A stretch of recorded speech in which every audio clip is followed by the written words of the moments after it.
کہتے ہیں کہ حقدار اپنا جائز حق کے لیے کچھ پیسے دے سکتا ہے کیونکہ بغیر رشوت دیے اس کا حق نہیں دیا جا رہا، کیا کہیں گے؟ دیکھیں، حق ثابت بھی ہو جائے نا تو ایک الگ چیز ہوتی ہے. جیسے مثال کے طور پر کسی کی نوکری لگ گئی اور جو نوکری دینے والا تھا، چاہے وہ سرکاری ہو چاہے وہ پرائیویٹ نوکری ہو، یہ لیٹر آ گیا اور اس کی نوکری اوکے ہو گئی.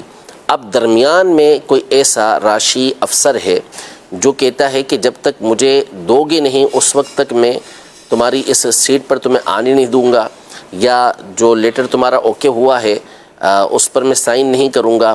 یعنی کسی طریقے سے اس کا جو ثابت شدہ حق ہے جو اس کو مل چکا اس کو وہ روکتا ہے.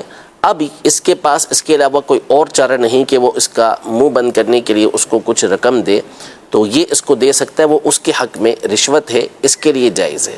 لیکن ہمارے یہاں بہت ساری صورتیں وہ ہوتی ہیں کہ جس میں حق ثابت نہیں ہوتا. اب وہ کہتا ہے کہ میں اس جاب کے لائق ہوں، میں یہ جاب کر سکتا ہوں، لیکن جب تک رشوت دوں گا نہیں اس وقت تک یہ جاب مجھے ملے گی نہیں. تو ابھی یہ اس کا حق ثابت نہیں ہوا، اس کو یہ حق ملا نہیں.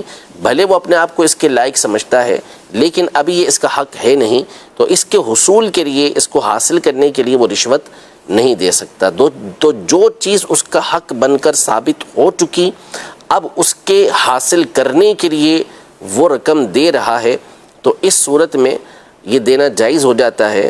اور سامنے والے کے لیے وہ رشوت ہوتی ہے، اس کے حق میں رشوت نہیں ہوتی.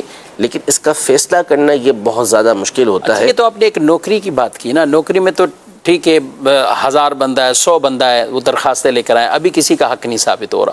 سارے انٹرویو، امتحان، جو کچھ بھی ٹیسٹ ہیں، اس کے بعد جہاں تک بھی ہو کہ وہ سب کر لیا ہے، اب اس کا نام اسے نہیں جاری کیا جا رہا یا وہاں پہ ایک. لیکن اس کے علاوہ اگر ہم بات کریں، کوئی زمین کے طور پر کوئی مکان ہے، کچھ اور جگہیں ایسی ہوتی ہیں کہ جو اس کا حق بنتا ہے اسے مل جائے، اس طرح کے بھی بعض اوقات یہ ایک اس کی نا کہ جو اس کا حق ثابت ہو جائے کہ بھئی یہ اس کا حق ہے اور وہ دے ہی نہیں رہے، وہ کہتے ہیں کہ بھئی اسی صورت میں آپ کو دیں گے جب تک آپ ہمیں کچھ نہ کچھ نہیں دے نہیں دیں گے، اس وقت تک ہم آپ کو نہیں دیں گے. تو اس کا فیصلہ کہ وہ آپ کا حق بن چکا ہے، ثابت ہو چکا ہے، ظاہر ہے کہ یہ کوئی مفتی اسلام ہی کریں گے. تو ان کو آپ بتائیں گے تو پھر وہ آپ کو بتا سکیں گے کہ ہاں اس مقام پر آپ یہ رقم دے سکتے ہیں، آپ کا دینا جائز ہے، اس کا لینا حرام ہے. تو وہ پھر جیسا مسئلہ ہوگا اسی اعتبار سے اس کا حکم ہوگا. ایک قاعدہ اور اصول میں نے آپ کے سامنے اسے بیان کر دیا ہے. ٹھیک ہے.